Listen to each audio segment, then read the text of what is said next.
Yeah, obviously feels good. A lot because of the respect we have for Kansas State. That's a really, really good basketball team, obviously without a phenomenal player, and we understand that. The short turnaround, I thought our kids prepared really, really well. It was different for us, so kind of unique circumstances. We haven't had that much this year. But yeah, I thought we were excited to play. I thought we were ready to play.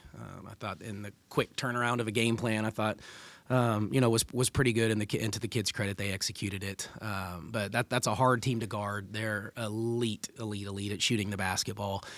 They got some open looks that I know they're probably thinking they should have made, and certainly have quite a bit throughout the year. But really just proud of our kids. I thought the first quarter was kind of the back and forth, probably feel each other out a little bit, see what we got going, and then I thought from that point on we were pretty in control, to be honest. I mean, JJ in her little runs is special when she gets going.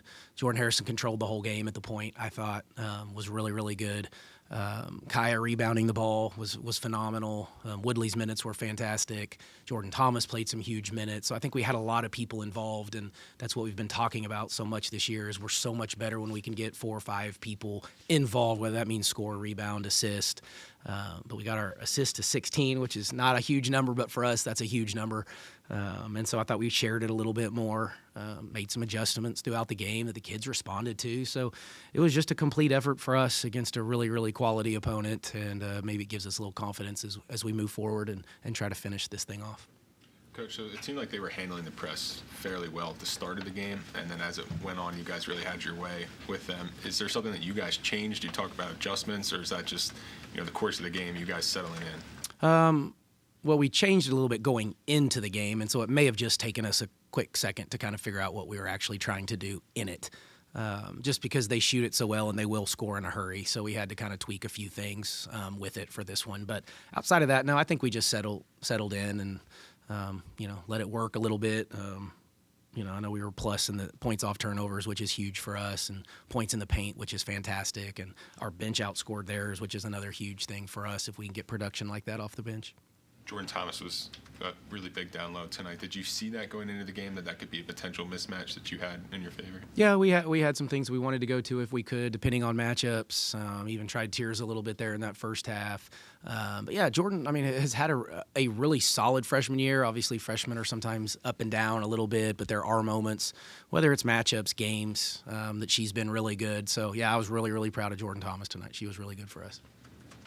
Kansas State averages a little better than 40% from 3 on the year. You guys held them to just 25. What was it about the way you guys guarded the perimeter that worked so well? Yeah, I don't know. I mean, obviously there's some pressure maybe, and we're trying to speed them up, so they're just not as comfortable taking threes. Honestly, we gave up too many open ones for my liking. They just didn't make us pay, and so we stuck with kind of switching defenses a little longer maybe than I was anticipating with the looks that they were getting, but they weren't converting them, so then we just kind of tried to keep them off balance as much as we can. Coach, you've obviously, since coming to West Virginia, you've beaten top 25 teams before, but this is the first one of maybe the higher echelon kind of caliber. Can you just kind of take me through, it didn't happen this time, and then tonight it finally happens. What's that feeling like? Maybe like trying to climb that mountain, I guess, a little bit. Yeah, well, I think it's hard. It's hard to climb it. It's hard when you get toward the top to stay there. I mean, I think that's one of the hardest things to do in sport. It's really hard. But then when you get to that peak, it's so hard, and everybody's coming for you. And so yeah. It feels good. I don't know. I'm not really going to overreact to it. I don't think a ton. There's still plenty of basketball to play. I mean, these are ones too. It's a really good win for it. Yes, it is. And I understand. And they're 7 in the net and ranked, what were they today? 12 or something, I think maybe when it came out. So yeah, that's a really good win. So I don't want to diminish it, but I'm not just going to go, do my jumping jacks or whatever later and just celebrate too crazy. But yeah, it feels good. We needed it, even just from confidence and them understanding, that they do have the ability to play with anybody in the country. We were even talking Texas, in the run that they're on right now. And we thought they might even be, number 1 in the country. And we were in a 1-possession game with the ball, late. So it's just reassuring to us knowing that we're doing the right stuff. We've got a great program. We have phenomenal kids in it, a great culture. And typically that wins out in the long run. And if it takes you, I wouldn't say long because you've only been here a year plus, I think it's pretty special. But the building's becoming electric. It's fun to play in here. We have a great home court advantage at the Coliseum, and so we just want to keep on trucking and do the best we can to represent everybody. How do you now flip that? Because you guys have had ups and downs and struggles on the road. You picked up big wins in the building. So how do you take the momentum of this win and carry it on? Maybe not get too high or too low and respond, because now you have another top 10 matchup in TCU. Yeah, we do. I mean, that's just not who we are, so that's why I don't worry about. I mean, this team's pretty consistent. I feel like I'm a pretty consistent guy where we're not over the top crazy when we do win, not too low if we do lose, but finding ways to get better. And I'll get back to that too. But like, they got to celebrate a little bit in the locker room, and we don't have a ton of those. Like, we expect to win a lot of games, and not that we didn't expect to win this one, but that's a quality team. So we got to like kind of at least jump around a little bit and have some fun in a locker room, which we haven't got to do a ton this year. But yeah, no, we got to figure out how to be a little bit better on the road, but confidence to beat quality teams. Obviously, you take that from this game.